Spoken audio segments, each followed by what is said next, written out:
Hai guys, kembali lagi anda ke dalam channel saya iaitu Wells Official Channel. Tentunya suatu channel yang sentiasa memberikan anda maklumat baru berkenaan dengan fakta, konspirasi, mitos dan juga sesuatu yang bersifat historical. Pasti ramai generasi sekarang yang tidak pernah mendengar peristiwa kapal terhempas di Tawau Sabah. Lebih-lebih lagi, ianya berlaku pada 15 September 1995 iaitu 25 tahun yang lalu. Tragedi dahsyat ini berlaku di kawasan lapangan terbang Tawau, Sabah sekitar jam 12.55 tengah hari, yang mana pesawat Fokker 50 penerbangan Malaysia yang baru mendarat di lapangan terbang itu terbabas sehingga merempu rumah setinggan di Kampung Seri Menanti yang terletak hujung landasan.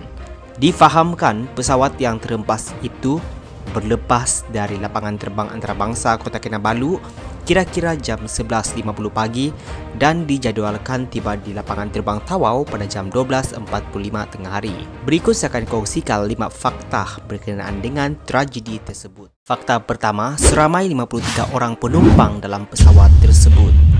Pesawat Fokker 50 yang berlepas dari lapangan terbang antarabangsa Kota Kinabalu ke lapangan terbang Tawau telah membawa seramai 53 orang penumpang.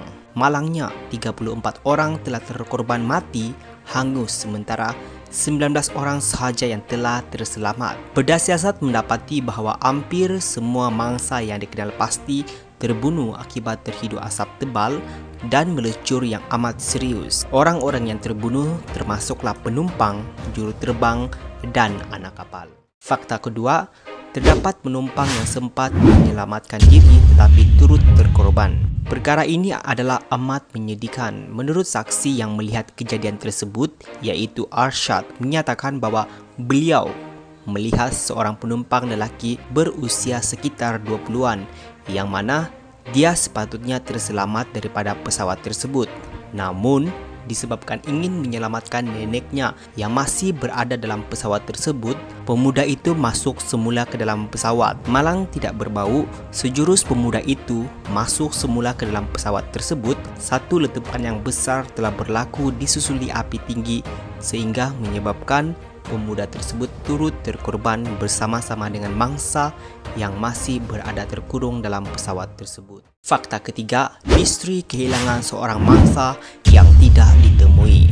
Dalam misi menyelamatkan mangsa yang terkorban ini, didapati seramai 34 orang telah mati hangus di dalam kapal tersebut. Sementara itu, 18 orang berjaya menyelamatkan diri melalui pintu kecemasan sebaik pesawat itu berhenti bergerak. Namun amat mengejutkan bahawa seorang penumpang tidak ditemui sehinggakan keadaan tersebut telah menjadi tanda tanya dan membingungkan pihak penyelamat. Walau bagaimanapun, 2 hari selepas kejadian tersebut, akhirnya persoalan itu terjawab apabila terdapat seorang lelaki yang dalam keadaan mundar-mandir berada di kawasan hospital memberitahu kepada petugas bahawa beliau adalah mangsa nahas pesawat tersebut. Dilaporkan oleh isterinya bahawa sebaik saja mangsa yang bernama Haruni itu berjaya keluar daripada pesawat yang terbabas, dia terus menahan teksi dan segera pulang ke rumahnya di Kampung Tanjung Batu Darat kira-kira 5 km dari lokasi kejadian. Beliau terus balik kerana begitu terkejut dan ingin segera bersama keluarganya selepas menganggap dirinya baru saja terlepas dari maut.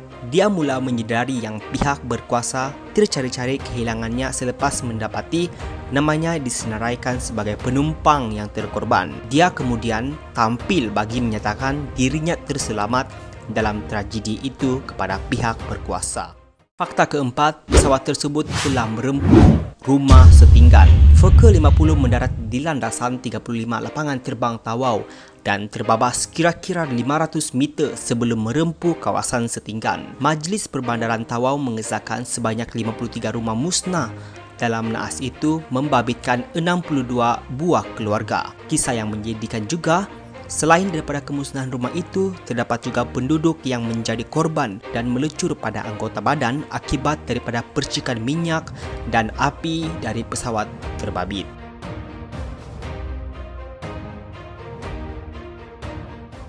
Fakta yang kelima, penerbangan tidak mengikuti SOP yang ditetapkan. Pada 17 September iaitu 2 hari selepas kejadian tersebut, 4 pakar dari Fokker Aircraft Company Belanda tiba untuk membantu siasatan nahas pesawat Fokker 50 itu. Kotak hitam pesawat itu telah dihantar ke London untuk dianalisis 20 Mei 1998, iaitu selepas hampir 3 tahun hasil siasatan mengenai punca tragedi kemalangan itu diumumkan kepada orang ramai. Siasatan mendapati nahas itu berpunca daripada kesilapan manusia, yang mana kesilapan juruterbang dan kegagalan pembantunya memberi amaran selepas menyedari penerbangan mereka tidak mengikuti prosedur.